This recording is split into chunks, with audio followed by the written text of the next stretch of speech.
thankful for you? No. You're not afraid to dance for Jesus right now. You're not waiting for eternity. And I love that. I'm too something or other. What you girls are learning in the ladies' Bible study this week, or yesterday, we were on a plane. We took off from Florida and somewhere over Alabama, they came on the announcer stand and said, is there a doctor in here or a nurse in here? And they said, would everyone please stay in your seats? Please, this is not the time to go to the bathroom. And they were running first aid stuff from the front to the back. And, you know, it actually looked like they had the two paddles. So they had all kinds of stuff. They just kept digging out of compartments. And we weren't doctors or nurses.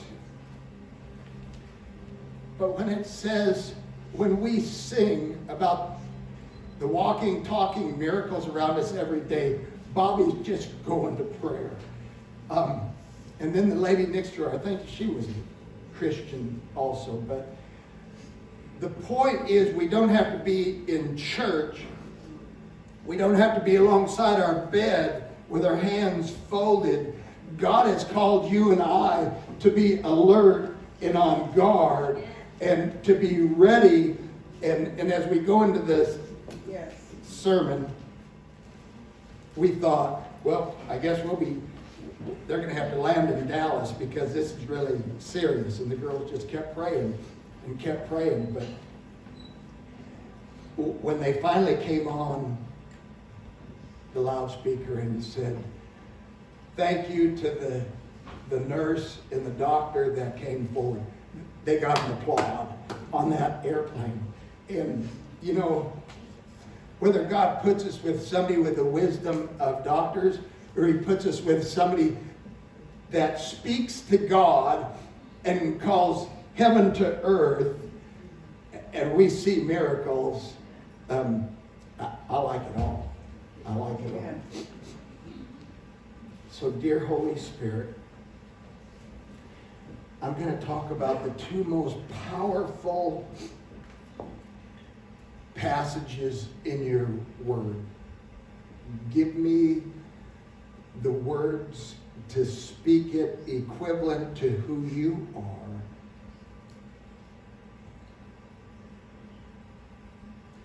And open our hearts and minds to receive it the way you meant it. In Jesus' name. So a woman invited her friends for dinner one night. And when they were all seated, the woman asked her daughter if she'd like to pray. And the daughter responded, well, I wouldn't know what to say. And the mom said, well, just say what you've heard me say before. She said, okay. So she bowed her head and she folded her eyes and said, Lord, why did I invite all these people here?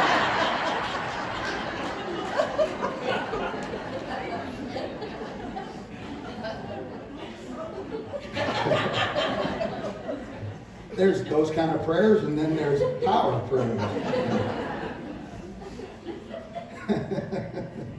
So, in Isaiah 50, verse 11, it says this, but now, all you who light fires and provide yourselves with flaming torches, go, walk in the light of your own fires, and of the torches you have set ablaze. That's in the NIV. In the Message Bible, it says this, but if all you're after is playing with fire, go ahead, see where it gets you. Set your fires, stir people up, blow on the flames, but don't expect me to just stand there and watch. I'll hold your feet to those flames. God doesn't support counterfeit. You know, a lot of you probably don't really understand me when I say I'm tired of playing church. God detests artificial, fake fire. Because I believe anything connected with God has got to be explosive. That's why in here we believe in the prayers that we speak. We don't believe in generic.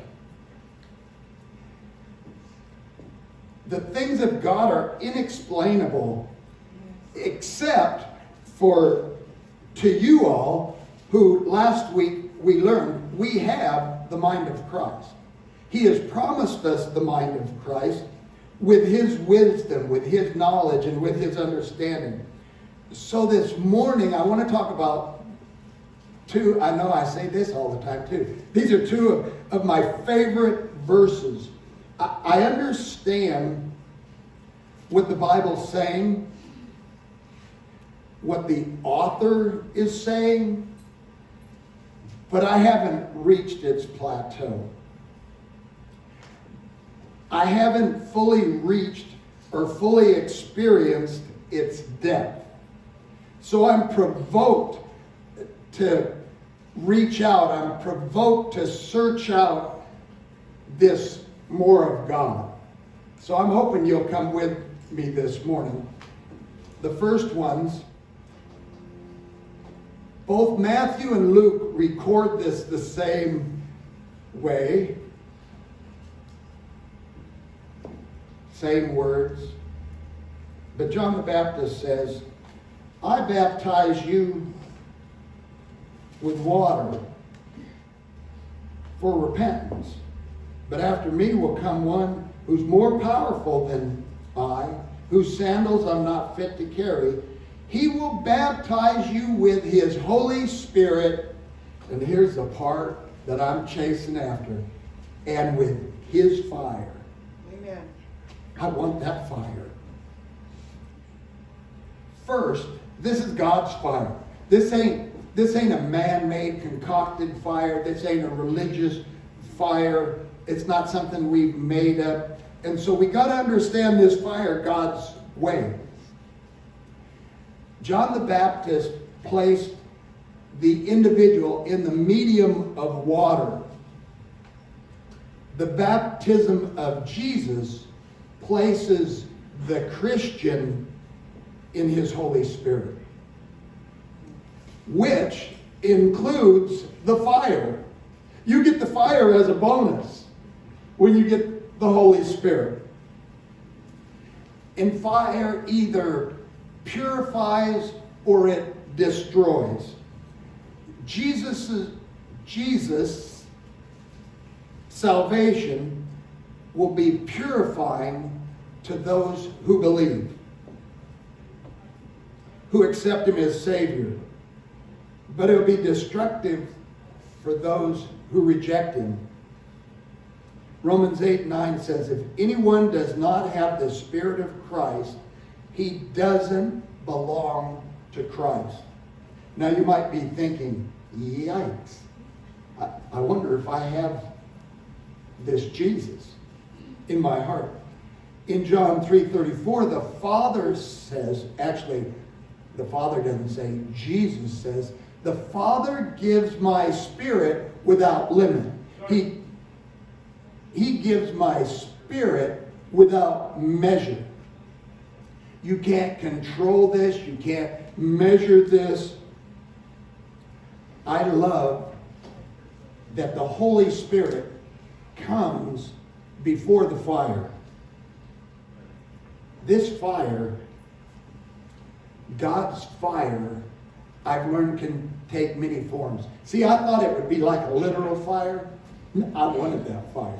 I wanted to be on fire. But in these different forms, it can bring, like, if you use fire as an analogy, it can bring light in darkness. It can bring warmth in a cold atmosphere. It can put warmth back into a marriage that had turned cold. It purifies and convicts like in the old West days when somebody'd get shot, or they pulled the arrow out and it bled too much, they'd pull out their Bowie knife, put it in the fire, cauterize. That's what the word, I had to tell all the story to think of the word. Cauterize, stop bleeding and produce healing. It's not just signs and wonders, although I know that's coming. It's the wisdom in the unknowing. See, the Holy Spirit's greater than the fire. At first, in my manhood nature, I wanted the fire. But the Holy Spirit is actually greater than the fire. See, there's over 21 gifts, fruits, workings, powers of His guiding and His comforts. I'm so intrigued with this fire, so interested in experiencing it, fascinated and awakened by it. I'm just absorbed and captivated. If the Bible says, I'm going to baptize you with your Holy Spirit, I get that. I have that. But I want this fire. I want this fire so when we're sitting on an airplane and they call for a doctor, well, I have something just as good. You want to try my fire? I want to be able to be used like Jesus was used. D.L. Moody quotes, this was back in the 1800s. He says, we're told to let our light shine. And if it does, we don't need to tell anyone it does. Lighthouses don't fire cannons to call attention to their shining. They just shine. I love Sunday mornings when you're all walking in here, because I got to tell you, you shine. You're pretty shiny people. You really, really encourage me to be in this family.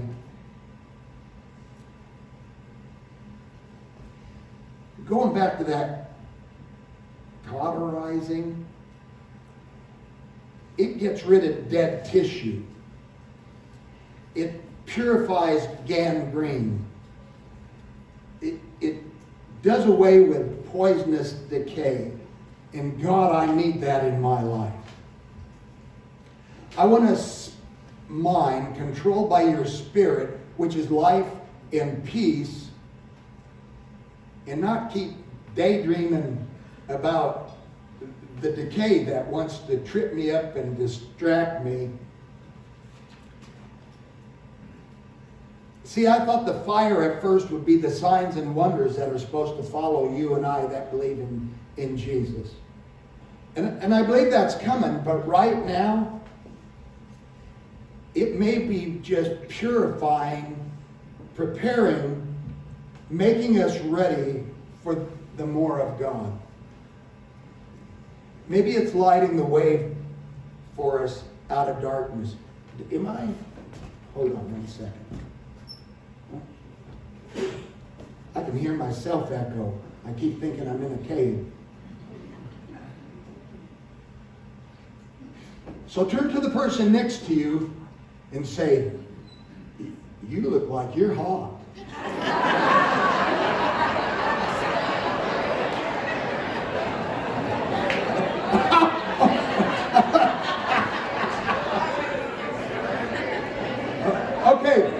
Okay. The ladies like that one. Ladies, turn back to the men and say, you need a fire extinguisher. See, I need this fire. I need this fire to make the transition from the level of nature to the realm of the Spirit.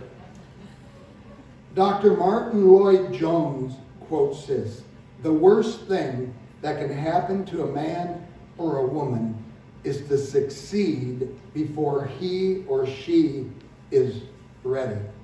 See, this combination of wind and fire is one of the most powerful combinations of natural power on earth. It's like what just happened up in Boulder, Colorado, where the wind was blowing, the fire was so hot, it could jump from house to house, and they couldn't stop it. It was just like, get the people out of the way of this fire. So, I want this combination, God, but this combination that brings peace, this combination that brings love, this combination that restores, and that's why these two verses mean so much to me. God, you promise us the fire, so bring on the fire. Okay. My second favorite verse is in John 7. These aren't all my favorite verses, but just for today, they're my favorite verses. Jesus said, if you're thirsty,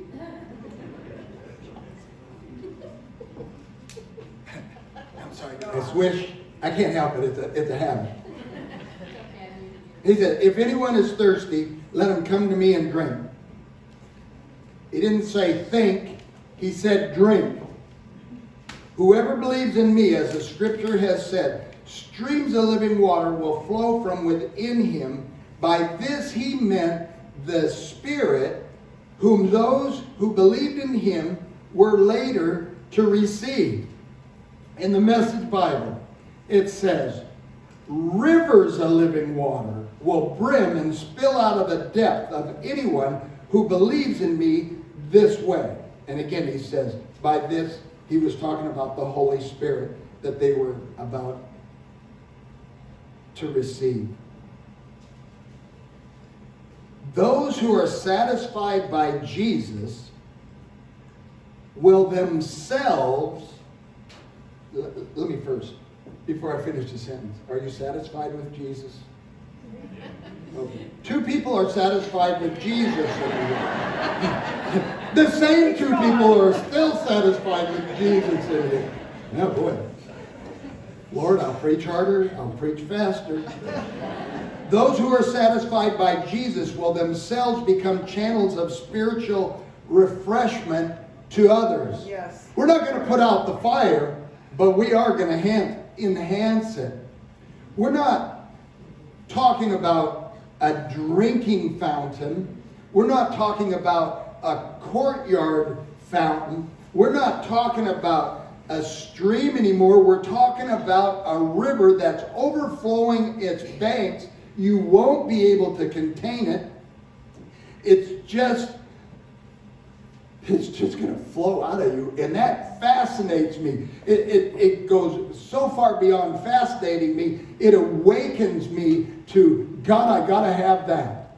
I got to have that. I mean, what purpose do I serve if I can't, oh God, if I can't bring spiritual refreshing to those that I meet?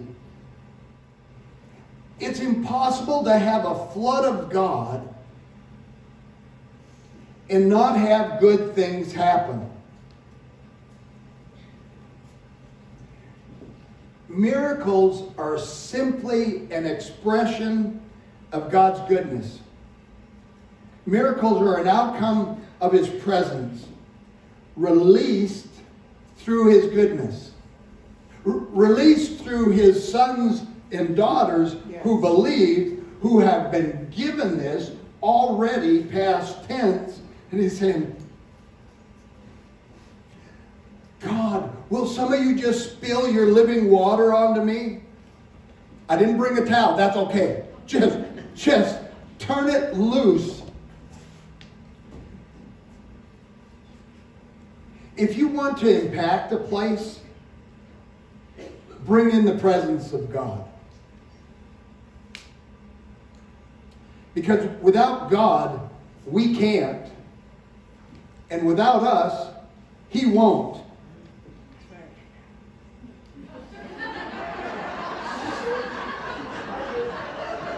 Did I say something wrong? I did. Okay, let me back up. Turn to the person next to you and say, "You look wet."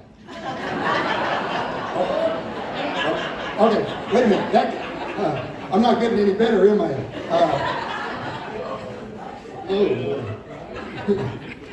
Why did you have to look at me like that? What?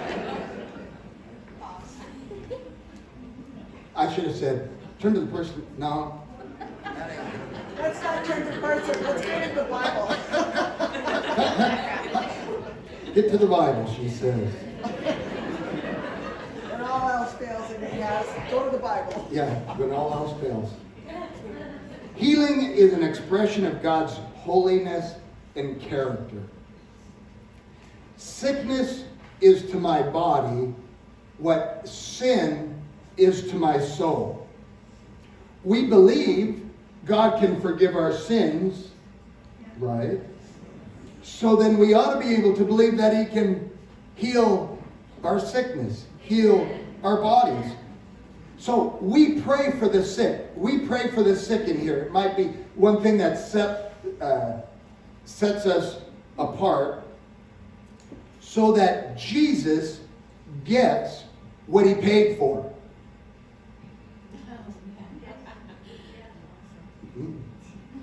Linda got it. Yeah, Linda got it. She's going to dance pretty light here pretty soon. When you pay for the sick, when you pray for the sick, you're just delivering a check that someone else wrote. That's who we are as sons and daughters. The Father wrote the check, and he said, now go give it to somebody. Most of us might sit on that a long time. I did, before I was brave enough to give it to somebody. That's why I need this fire and why I need this flood. Miracles are not the power to entertain, but to demonstrate the character of God. Yes. That's why I need the fire. Yes. I want to demonstrate my God. That's why I need the flood. I want to represent him accurately. I want to put him on display, whether it's fire or flooding.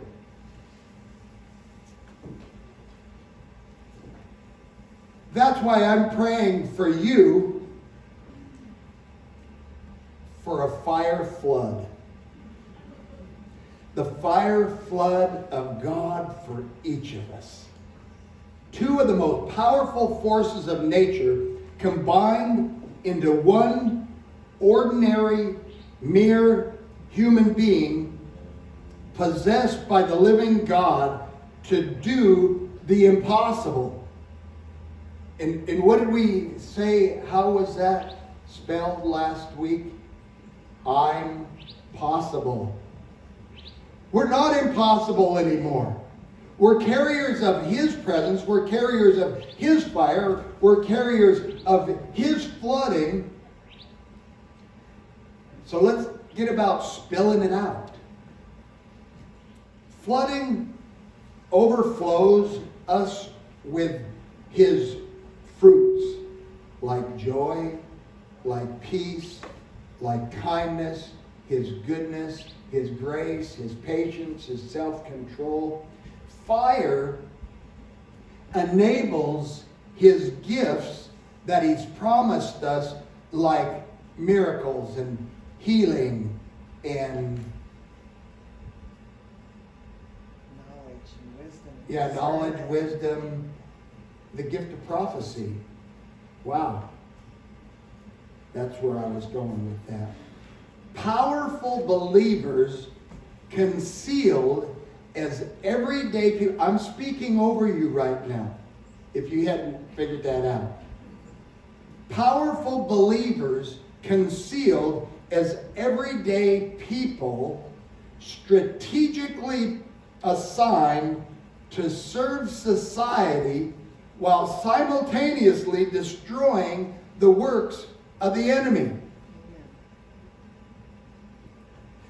Nebuchadnezzar had no idea when he captured the Israelites, Daniel, Meshach, Shadrach, and Abednego. He had no idea that God just took Babylon captive.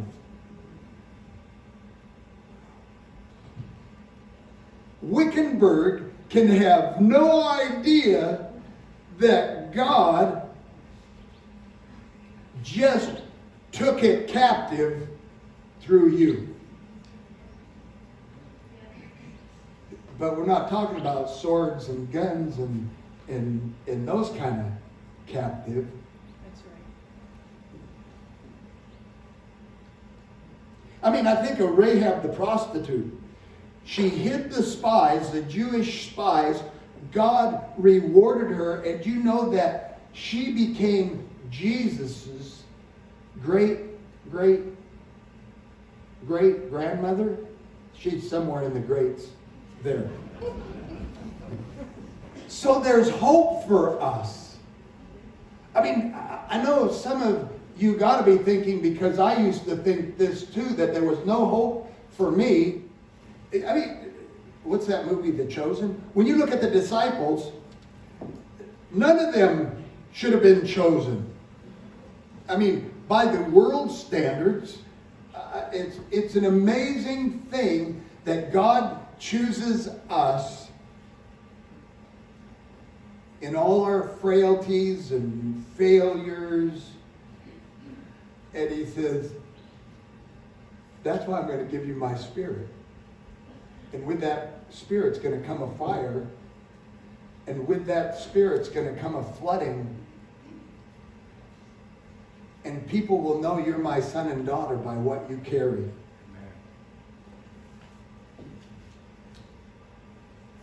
So, we, as adopted sons and daughters, authorized by God, empowered by God, empowered representatives disguised as doctors and mechanics and school teachers and waitresses and housewives, as ropers, as husbands. I only throw that out because Valentine's is coming in a couple of weeks. I'm going to keep giving you warning. I'm going to keep giving you help. Amen. But we're disguised and part of a covert kingdom who carry his fire and his flood. I need the fire flood. You know, I've been trying to think, God, how do I describe this? I just can't even describe it. It would be like molten lava. You don't get in its path. It's going to melt everything that's flowing. It's rocks melted. So I'm praying that you and I will become so fired up, so filled up, that kind of powerful believer. Jeremiah 20:9. His word is in my heart like a fire. A fire shut up in my bones, and I'm weary of holding it in. Indeed, I cannot. In the Message Bible, it says, I'm worn out trying to hold it in, and I can't do it any longer. Don't get close to me. A spark might ignite us both. You know, it reminds me, it was a couple of years ago, the whole west half of Texas was on fire. I mean, it was burning up. Wind had it, and it was going. But the whole east half of Texas was flooding.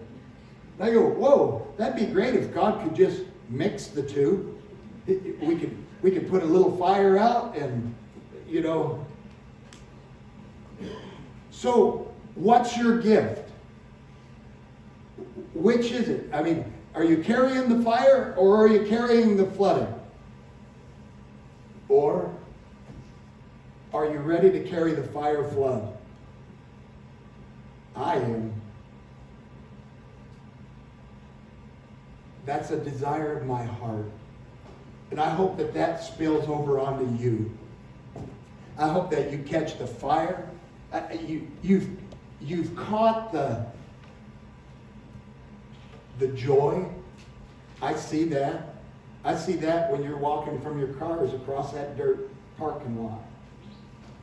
But I hope that when you leave here, that joy turns into a fire that will ignite your neighborhood.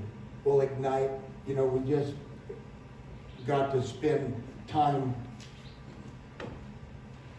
with children and grandchildren, and we want this for them more than they want it for themselves, because God wanted it for me more than I wanted it for myself. But I think if they just get a glimpse of the fire, they'll want it. And if they just get a glimpse of that overflowing peace and kindness of God, the miracles are going to happen. And the miracles are coming. Do we still have a miracle in your life? Yes? Okay. Yeah, I didn't. I kind of put you on the spot there. Well, I mean, what were you going to say? No, sorry. I want people to be so bold. We sang a song. What was the song with the man? He's singing about the boy. It took a miracle. The doctor said he'd never walk again. He'd never talk again. Walk and talk in miracles. Walk and talk in miracles. And one of the miracles was just in marriage. Restoring. So let's cauterize some of those marriages that are just need the fire to restore them. Father, in the name of Jesus, I want to just keep speaking, because I don't feel like I'm speaking it out good enough, that I'm speaking it out intelligent enough, that I'm speaking it out understandable enough. But I do know this: I want that fire that you promise us, and I want that flooding that you promise us. So, dear Holy Spirit, we welcomed you in the beginning. We continue to welcome you into our lives. Radically break into our lives and show us how we can carry this fire, how we can release the floodgates of your presence in us onto others. In Jesus' name, amen. So you know what we did last week? What, honey? Would you care if I said something? No, I don't care if you say something. Would you give me your phone? I have to give you the microphone? Yeah. Oh, that's too much.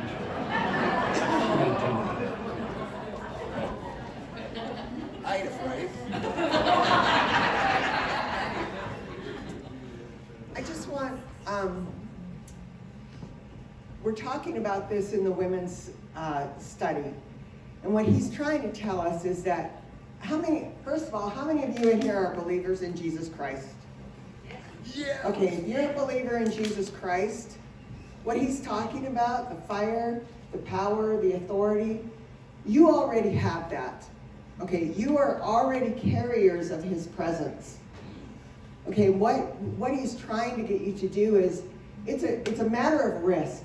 Everything in life is risk, and the reward that you get depends on the amount of risk that you're willing to take. How many of you are willing to risk a little bit to save somebody in your family, whether that be health or mentally or just their soul for Jesus? You're willing to risk. Okay, we should be willing to risk that same way for total strangers, because in the kingdom of heaven, they are your family. They are the people that are going to be with you for all of eternity. So to step out and to pray for those people, to pray for people that are in need of something, whether, like I said, whether that be healing, whether that be, it doesn't matter. If they're hurting, if they're suffering, if they're depressed, it doesn't matter. That's our job as sons and daughters of the King. We are to advance his kingdom. We are to do his work on this earth. And that's really all he's trying to say to us today. I know that you feel like you're struggling trying to get this out, but there is a fire, and there is a flood, and there is everything that you could even imagine. You can't even imagine it. I can tell you that right now, because I couldn't imagine the life that I'm living right now. Once you surrender completely to the Lord, your life will never be the same. And when you start sharing that with other people, whether you're comfortable with it or not, be gutsy. If you're cowboys and cowgirls, you already got it. Get it done. Thank you. So last week, we backed up and said, okay, now is there any testimonies? And you didn't have, nobody raised their hands at the beginning, but at the end, then people were brave and raised their hands. What I want to say this week, I know I had you turn and tell the person next to you, never mind what I said. I love brave people that come up afterwards and say, will you pray for me? Whatever it is. And dang, we're going to pray for you, and we're going to pray believing, and we're not going to stop praying until we get the answer we want. So if there's people that need prayer, come on up front afterwards. If you don't, see you next week. 2 weeks from today is our Gold Rush barbecue. Don't forget that. And we love you. We love you. We love you. And we love to see God's miracles in your life. And Amen. don't you play the... Yeah. See, I don't forget. You said you like people who are brave, so I'm going to stand up and be brave and tell you that God was with us a few days ago, actually 2 days ago. Jesse and I were driving at 75 miles an hour down the interstate, and the dry track on the front of our truck came completely apart, broke and fell off on the interstate. So we had no control over the vehicle. We were all the way in the fast lane. We cut over 4 lanes. It was like traffic just stopped. There was nobody near us. This guy's telling us, hey, something's wrong. There's sparks everywhere. Police officer comes up behind us, guides us to the shoulder. We got right in the perfect spot so the tow truck can get us. They got us in 30 minutes, but the police officer said, I've never seen anything like that before. And the truck didn't roll, which was a miracle. Wow. Yeah. And what's a miracle? You haven't been married that long. I mean, you're in your infancy. You're in your romance time. And God protect you. That's fun for me. Okay. Any others? I'm Jerry, and I want to say something. Then wait. I just found out. Wait 1 second. I think they can hear me. No, they can't. They can? We just found out Hold it up. Hold it up. We just found out my 61-year-old daughter has colon cancer, and it's broke out of the walls, so that's kind of more serious. We need the prayers for that, but whenever she's been out here, she's been to church with us here a few times, so she knows about the Cowboy church. I believe that there's going to be a miracle there, and I thank God that they found it. We don't know yet where the breaking out. They've done a bunch of tests, and we'll know that next week, how far it's gone or whatever. And when I talked to my Brenda, my daughter, yesterday or whatever, we're talking prayers and so on. And she said, Dad, I'm not afraid of dying. It's not working. No, I'm not afraid of dying. I just don't want to go through chemo again. And she had cancer when she was 40 in her breasts, and back then it was terrible, and she was just a little gal, and well, she was 40. But anyway, you know, she's got the Spirit of God in her. She's a person that's always helping somebody else. I know God loves her and is going to take care of her. Thank you. Okay, what's your name? Brenda. Brenda. Okay, you did say that. So, Father, in In the the name of Jesus, Father, in the name of Jesus, we lift up Brenda to you, and she has a real legitimate fear of the chemo, and they're going to have to do some exploratory something or other to find out where the breakage is. But in here, we believe in miracles. We believe a miracle, a supernatural healing miracle can happen in our bodies, and the doctors can go, oh, we don't understand it. We don't know where it went, but we understand. And you've given us the privilege of asking in Jesus' name. And Jesus said, if just two of you agree, the Father will hear from heaven and he'll answer. So there's 200 of us in here, and we're standing in agreement that Brenda should see a miracle. Not just because of you and her relationship, but for her father. For a father who stepped out of his seat to ask, and that's all you require. Thank you for answering ahead of time. Amen.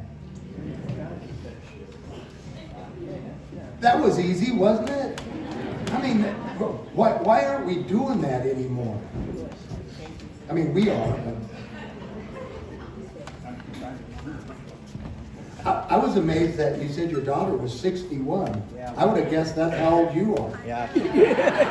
I'll be 84 next month. Yay. God's been watching over me. Oh, you didn't tell me about And you know what else about that couple? They're kind of newlyweds also, you know.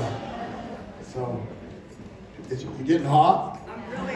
You're getting hot. Okay. Somebody bring the fire extinguisher over, and you're all dismissed. We love you, we love you, we love you. We cannot tell you that enough. Thanks for coming. See you next week.